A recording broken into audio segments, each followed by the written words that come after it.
उम्र हो गई है, अब क्या ही कर लूंगा। থালাপাতি বিজয়ের সিনেমা মানেই প্রেক্ষাগৃহে দর্শকের ঢল।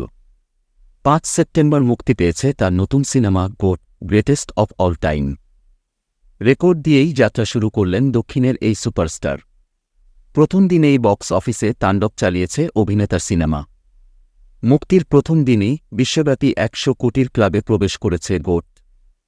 বাণিজ্য ওয়েবসাইট স্যাকনিলকের রিপোর্ট অনুসারে the greatest of all time মুক্তির প্রথম দিনে শুধু ভারতে আয় করেছে ৪৪ কোটি রুপি।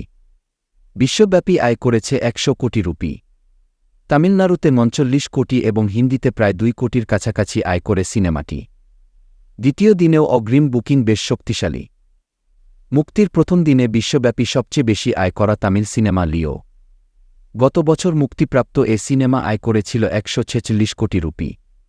এ সিনেমায়ও অভিনয় করেন থালাপাতি বিজয়।